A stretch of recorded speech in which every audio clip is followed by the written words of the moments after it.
동병상련의 아픔을 느낀 걸까? 동병상련이라는 평가가 나오는 이유는 뭘까? 대통령과 김민석 두 사람 모두 정치 행보 과정에서 치명적인 사법적 리스크와 도덕적 논란의 중심에 선 경험이 있습니다. 숱한 구설수나 법적 논란이 발생했을 때 이를 정치 탄압으로 규정하거나 내 책임이 아니다라며 방어해온 궤적이 정확히 겹칩니다. 치명적인 과거 유서 사건과 두 번의 유죄 확정이라는 주홍글씨에도 불구하고 이재명 대통령은 김민석을 내치지 않고 당의 핵심 인사로 포용했습니다.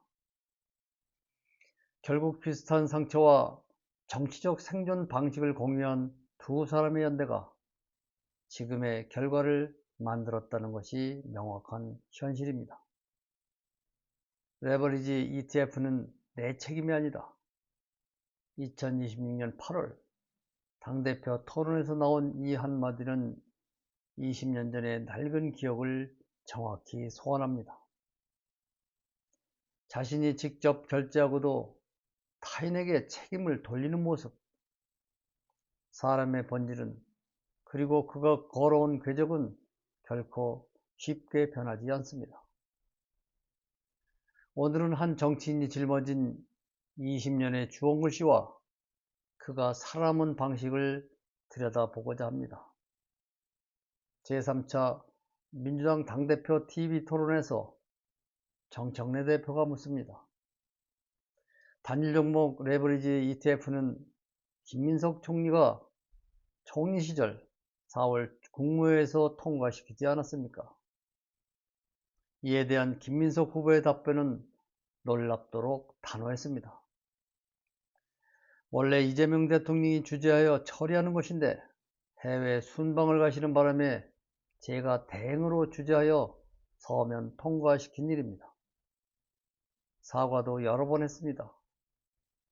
이런 문제는 당에서 공동으로 책임지는 것입니다. 팩트를 짚어보겠습니다. 본인이 직접 회의를 주재했습니다. 본인의 손으로 서면 결제를 마쳤습니다. 권한을 행사한 것은 본인입니다. 하지만 책임은 이재명 대통령의 부재 탓으로 돌리고 결국 당의 공동 책임이라는 이름 뒤로 숨습니다. 사과를 했다면서 책임이 없다는 이 기괴한 논리적 모순, 이것은 단순한 말실수가 아닙니다. 철저히 계산된 책임 회피이자 꼬리 자르기입니다. 이러한 책임 회피의 패턴은 20년 전으로 거슬러 올라갑니다. 2004년 8월 23일 당시 이 사건은 커다란 사회적 파장을 일으켰습니다. 60대 노부부가 15장 분량의 유서를 남기고 세상을 떠났습니다. 유서의 내용은 참담했습니다. 아들이 운영하던 연매출 66억 원의 건실한 회사가 어떻게 무너졌는지 그 과정이 적나라하게 기록되어 있었습니다. 부부는 신용보증기금 대출 과정에서 김민석이 개입했다고 지목했습니다. 1998년 6억 원의 보증 취급 당시 신보 이사장과 관계자에게 인사해야 한다며 1억 원을 요구해 건넸다고 썼습니다. 한 방에 60억 원을 벌게 해준다는 말에 집까지 잡혀주고 달라는 대로 다 준 제가 잘못입니다. 마지막 순간 부부는 신용보증기금에 아들의 회사를 살려달라고 애원하며 눈을 감았습니다. 이 참혹한 비극 앞에서 김민석 측은 어떻게 반응했을까요? 새빨간 거짓말이다. 인허가 청탁을 거절하자 앙심을 품고 허위 투서를 했다며 단 1원도 받은 적이 없다고 전면 부인했습니다. 이 사건과 관련해 그는 검찰 조사를 거쳐 무혐의 처벌을 받았습니다. 법적인 잣대로는 죄가 입증되지 않았습니다. 하지만 우리는 묻지 않을 수 없습니다. 검찰의 무혐의가 곧 결백을 의미하지는 않습니다. 김학의 사건을 비롯해 수사기관의 선택적 수사와 증거 불충분으로 면제를 받은 사례를 우리는 숱하게 목격했습니다. 굳이 없는 죄를 만들 필요는 없습니다. 하지만 누군가의 목숨이 걸린 피 끓는 유서에 이름이 오르내렸다는 사실 그 자체, 법망은 빠져나갔을지 몰라도 국민의 합리적인 의심마저 지울 수는 없습니다. 그렇다면 명백히 법적으로 단죄받은 과거는 어떨까? 2002년 서울시장 선거 당시 SK그룹으로부터 2억 원의 불법 정치자금을 수수한 혐의로 대법원 유죄 확정 판결을 받았습니다. 10년간 피선거권을 박탈당했습니다. 불과 몇 년 뒤인 2008년, 이번에는 사업가들로부터 수억 원대의 불법 정치 자금을 받은 혐의로 또다시 대법원에서 유죄가 확정됩니다. 다시 5년간의 피선거권을 박탈당합니다. 두 번의 유죄, 두 번의 피선거권 박탈. 당시 5년간 그의 공식 수입은 5억 1천만 원이었으나 지출은 13억 원에 달했습니다. 이 기형적인 자금 흐름을 해명하기 위해 축의금, 조의금, 심지어 배추농사 투자금이라는 변명이 등장했습니다. 당시 수사가 진행될 때 그는 어떻게 대처했을까? 정시 탄압이다, 결백하다, 검찰 구속에 반발하며 농성까지 벌였습니다.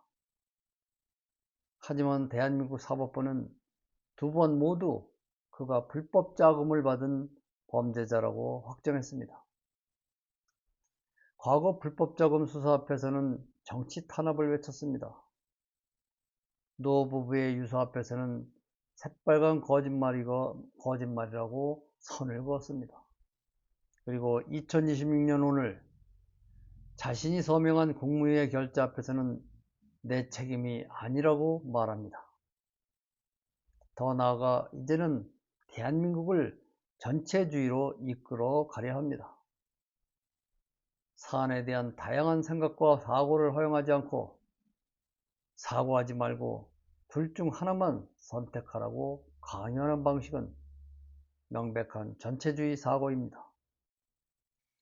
친명인지 반명인지만 말하라.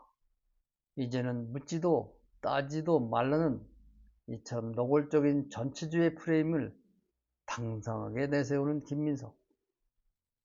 참 기가 막히고 걱정스럽습니다. 우리가 사람을 평가할 때는 그 사람의 가문의 내력뿐만 아니라 살아온 궤적을 보아야 하는 이유가 있는 것입니다.